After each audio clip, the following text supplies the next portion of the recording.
Gina, first question.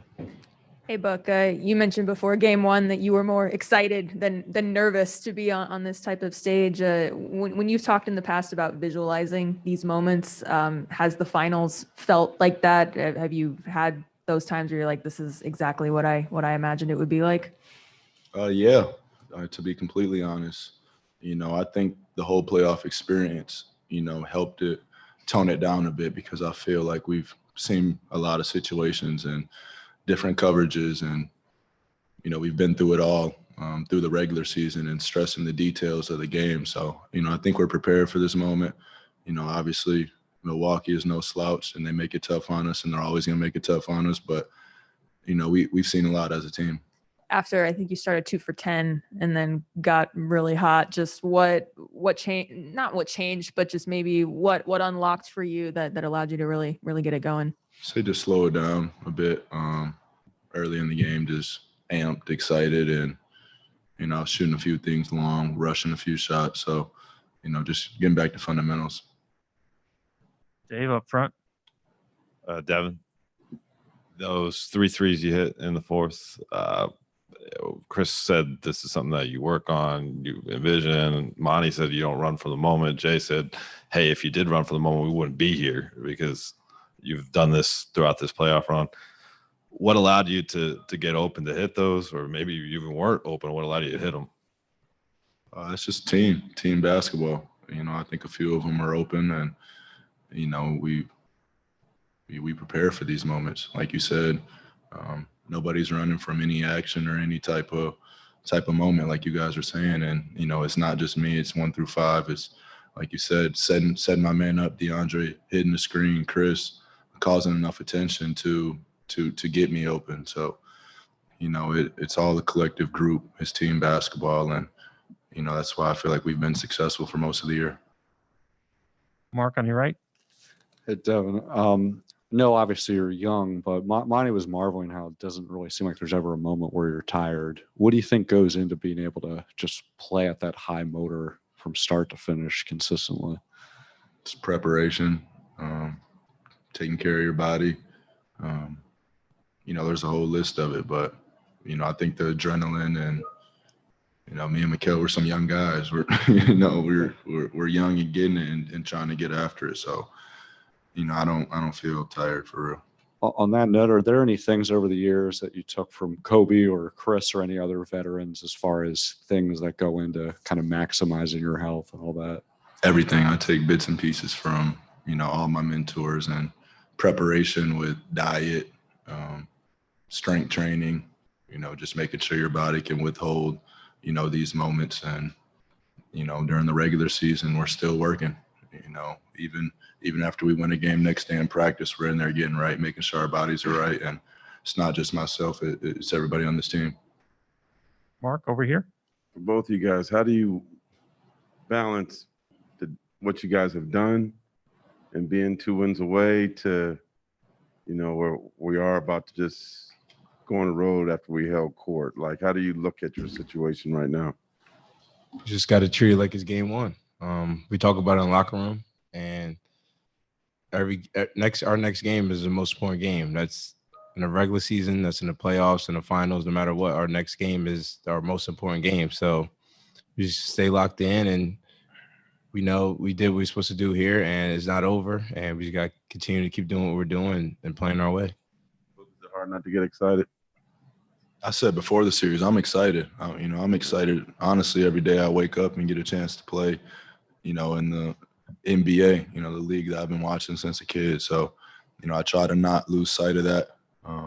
Fortunate, both of us are grateful to be in this situation, and, we definitely don't want to take it for granted. So, it's an everyday thing for us. Dwayne up front. Yeah, question for both of you. If each of you could describe what you thought about each other's game tonight.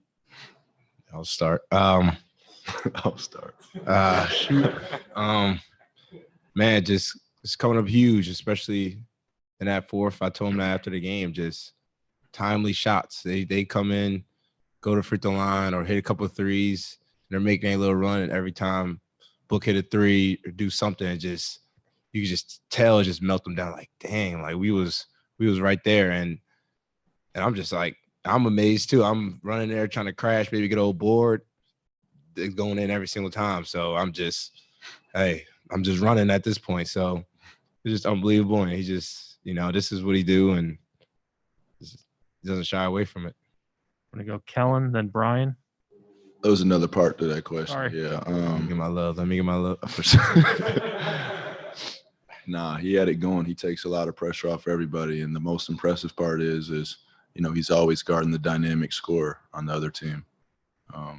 And Middleton's not an easy matchup. And, that's his matchup every night. And he has to do a lot on the other end. So for him to, still have his legs, still have, his focus, to make the plays that he did, takes a lot of pressure off everybody. Me, Chris, DeAndre, makes it a lot easier for everybody. Mm-hmm. Kellen? Hey, Book, when Mikal was struggling in his rookie year with shooting, I remember you said everyone saw the shooter he was at Villanova and knew that player was going to come out. What's the work you've seen him put in and just become this type of offensive player in his third season already? Yeah, it's every day. You say type of work, it is always, like I just said, his focus is there, every single moment. You get to the gym, Mikal's there, and he's putting in extra work. He's there after. So, people will still try to label him as a 3-and-D guy, and I've told you guys multiple times that's not even close to his game. I think he stole a little going left fade for me a bit. I think he took that out of my book, but he gets it going, and if teams want to try to make him be the one to beat him, he'll do it. They need to start mentioning him as the third mid-range guy with you, Chris, and Mikal now. Yeah, there. Yeah, we'll talk next year. Mikal, to follow up on that, Monty mentioned at the beginning of last year and just like attacking closeouts for you and how important that was going to be for you, and you did that a ton tonight. Just how comfortable do you feel with that part of your game now? It started from in college. When I came off the bench, our championship team, I was shooting the ball that well, and I had to figure out ways to score, and it was cutting and driving it. And so once I went to my last year of college and I was shooting it really well, it was just a mix of everything. And sometimes I get so focused on wanting to hit that three. If I haven't touched it in a while and I just want to get one up, I think it's always, let me hit this three, get myself going. And I have my teammates, and I think I'll give Etwan a shout out. He's the one that talks to me I know, especially in that Clippers series when I wasn't getting it going, and he was just like, mix it up, try to get to the rim.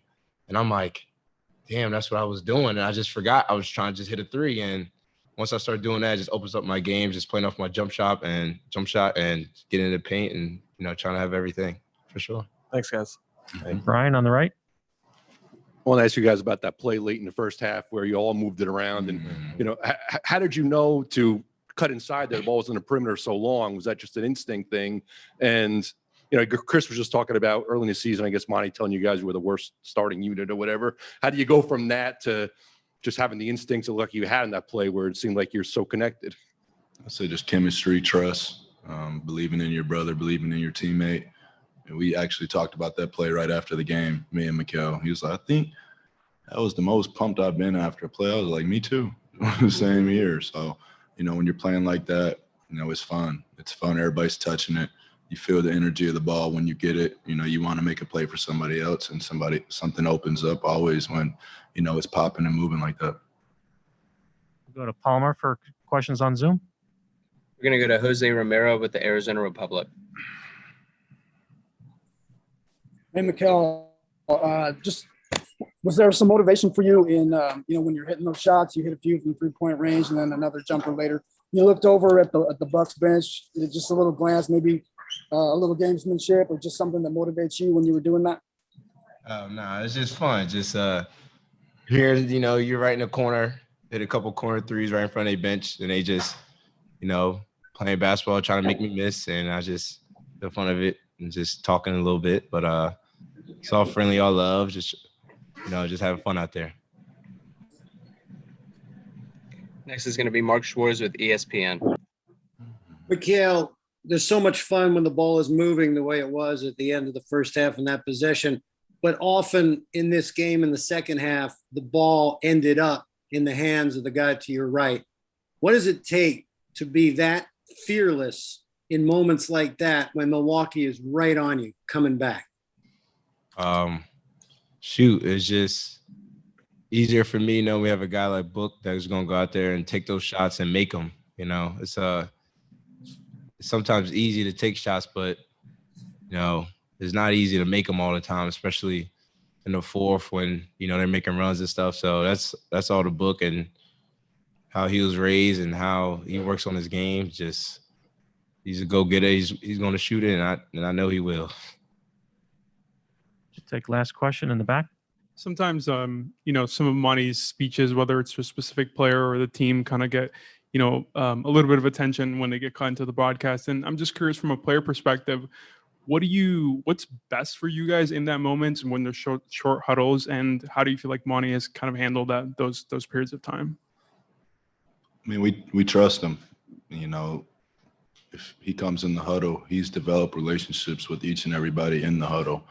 You know, so he can pretty much say anything. He can be brutally honest. He can let you know what's going on, but, you know, he's always supporting and he's always uplifting.